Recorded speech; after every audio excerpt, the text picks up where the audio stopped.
अमृत पिए बगैर कोई भी देवता अमर नहीं बन सकता।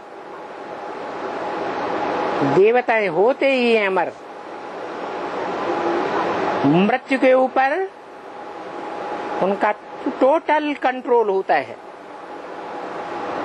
जब चाहे तब शरीर छोड़ें, न चाहे तो शरीर न छोड़े। जब अवस्था हो जाती है तब स्वयं ही इच्छा करते हैं ये शरीर छोड़ करके नया शरीर लूं।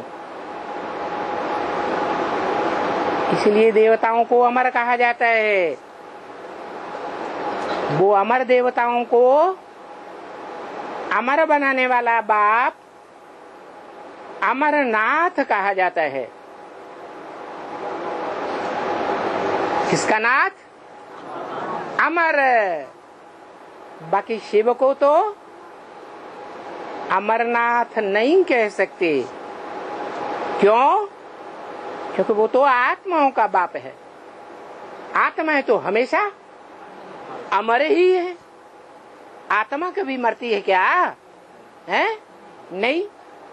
तो अमरनाथ वो कहा जाता है जिसके मुकर्रर रथ में शिव बाप प्रवेश करते हैं और प्रवेश करके ज्ञान का पूरा वर्षा देते हैं। ज्ञान सिर्फ सुनने सुनाने को नहीं कहा जाता। सुनने सुनाने के साथ है समझना भी होना चाहिए। जब तक ज्ञान को गहराई से समझा नहीं है तब तक ज्ञान कोई काम का नहीं। इसलिए शास्त्रों में भी लिखा है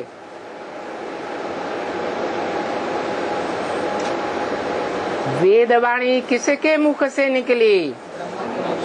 ब्रह्मा मुख से निकली। परंतु वो वेदवाणी, वेद के ऋचाएं आज मनुष्यों के कोई काम आ रही हैं? कोई पढ़ता है? पढ़े भी तो कोई उनका अर्थ समझेगा? नहीं समझता है। ये शूटिंग कहाँ होती है? संगम युग में ये शूटिंग होती है। जब आत्माओं का बाप शिव दादा लेखराज ब्रह्मा की आत्मा में प्रवेश करते हैं तो गीता ज्ञान सुनाते हैं जिसे ब्रह्मा के मुख से निकला वेदवाणी कहा जाता है। वेद माने जानकारी। जानकार को विद्वान कहा जाता है। विद जानकारी तो है। वेद या संगम युग में उन्हें मुरली कहो, वो जानकारी तो है, परंतु उसकी गहराई को, वेदों की व्याख्या को,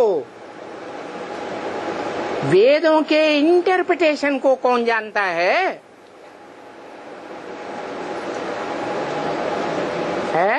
मनन चिंतन मंथन कौन करता है? मनन चिंतन मंथन। इसलिए नाम चला आया है भक्ति मार्ग में वेद व्यास। क्या नाम चला है? वेद व्यास। जिन वेदों का पहला पहला जो प्रारूप है वो श्रीमद् भगवत गीता है।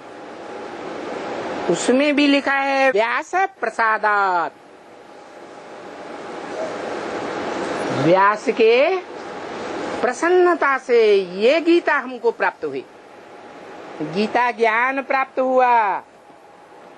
जो गीता ज्ञान ज्ञान अमृत का रूप धारण करता है। कब धारण करता है? जब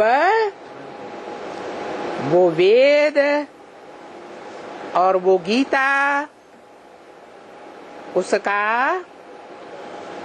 आरण्यकों में, ब्राह्मणों में, जैसे शतपथ ब्राह्मण, विस्तार किया जाता है, वेदों की ऋचाओं की व्याख्या की जाती है,